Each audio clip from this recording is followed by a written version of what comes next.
আমির সাহেব রাগে কষ্টে তার বন্ধুকে বলে, আমার স্ত্রীকে সন্দেহ হচ্ছে এখন।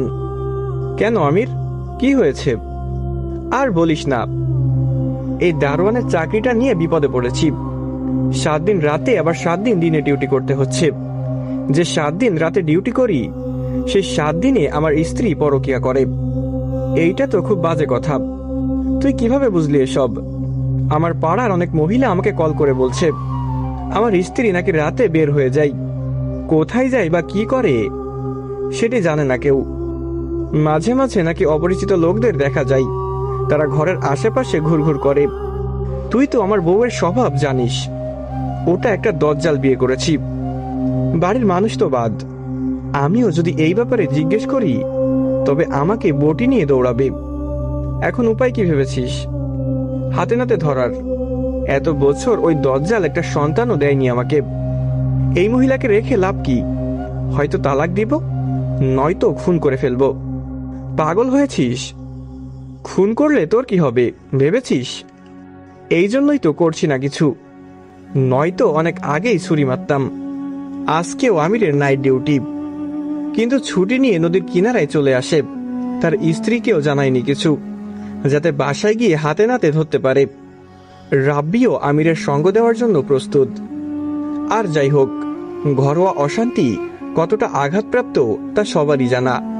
কথাবার্তা শেষ করে আমির বলে, চল তাহলে, কিভাবে কি করতে হবে তা তো জানিস।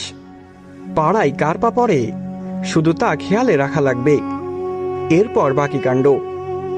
আমির তার বন্ধু রাব্বিকে নিয়ে রওনা করে বাড়ির উদ্দেশ্যে।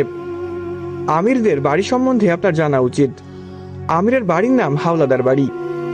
বাড়ির উত্তর পাশে খাল থাকায় সেই পাশটায় কেউ যায় না। উত্তর পাশ ছাড়া পুরো বাড়ি ইটের দেয়াল দিয়ে ঘেরাও করা। বাড়ির পূর্বে গেট, যে প্রবেশ করবে তাকে গেট পার হয়েই প্রবেশ করতে হবে। আমির আর রাব্বি আধা ঘন্টা পার করে আসে বাড়িতে। বাড়ির সামনে দাঁড়িয়ে আবির বলে, গেটের আশেপাশে লুকাই, কেউ আসলেই নজরদারি লাগাবো।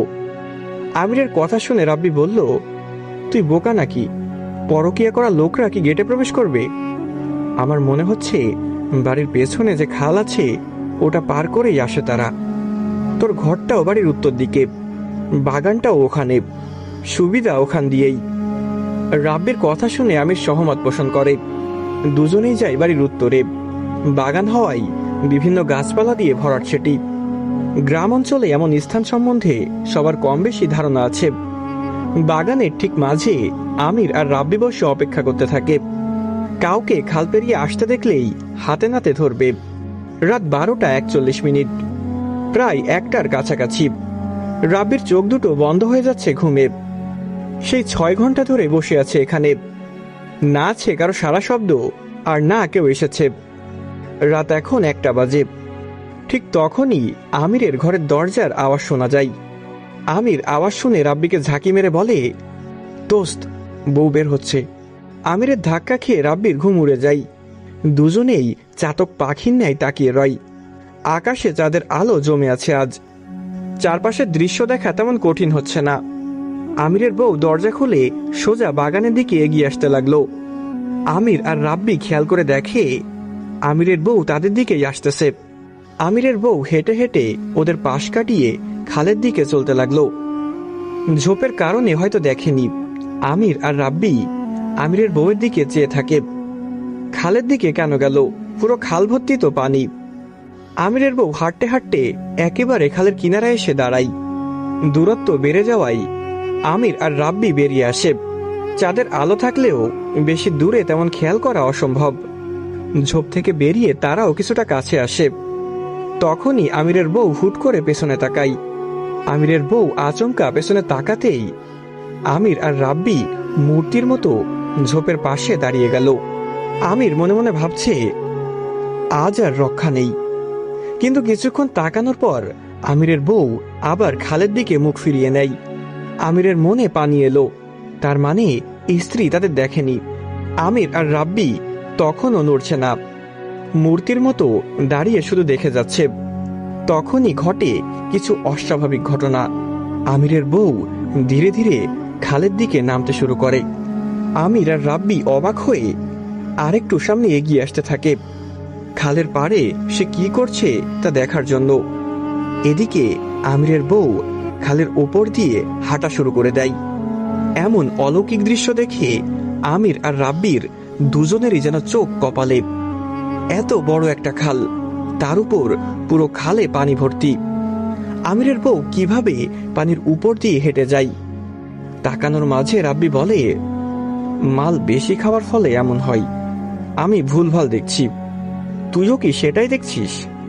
রাব্বির কথা শুনে আমির বলে, ভুল না, আমার বউ পানির উপর দিয়ে হেঁটে ওপাশে চলে যাচ্ছে, আমিও দেখতেছি। দুজনের কথাই সেম, তার মানে সত্যি তারা ভুল দেখছে না। আমির আর রাব্বি এবার হেঁটে হেঁটে খালের কিনারায় আসে। ততক্ষণে আমিরের স্ত্রী ওপারে চলে যায়। খালের কিনারায় এসে আমির বলে, ওপারে যাবি নাকি?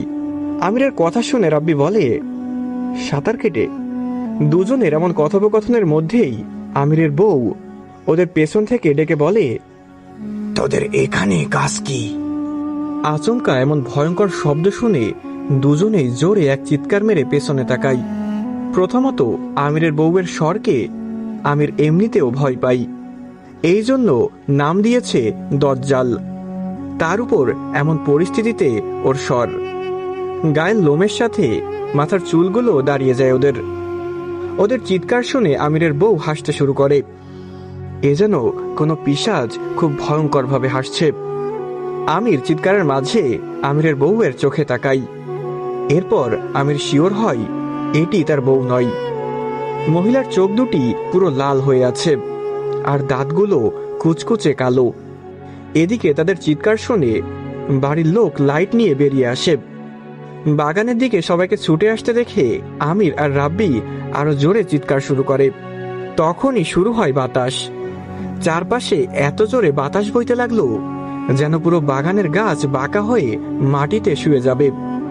আচমকা এমন ঝড় দেখে বাড়ির লোক আরো দ্রুত সেদিকে আসতে শুরু করে। সবার জানা হয়ে যায় অস্বাভাবিক কিছু হচ্ছে। তবে প্রচন্ড বাতাসের কারণে বাঁশঝাড়ের বাঁশগুলো হেলে পড়ে। এতে বাড়ির লোকেরা সেখানে উপস্থিত হতে পারে না। আমির আর রাব্বি তো ভয়ে গলা ফাটিয়ে চিৎকার শুরু করে। আমিরের স্ত্রীও পৈশাচিক স্বরে হাসতে শুরু করে। অবশেষে আমির ভয়ে জ্ঞান হারায়।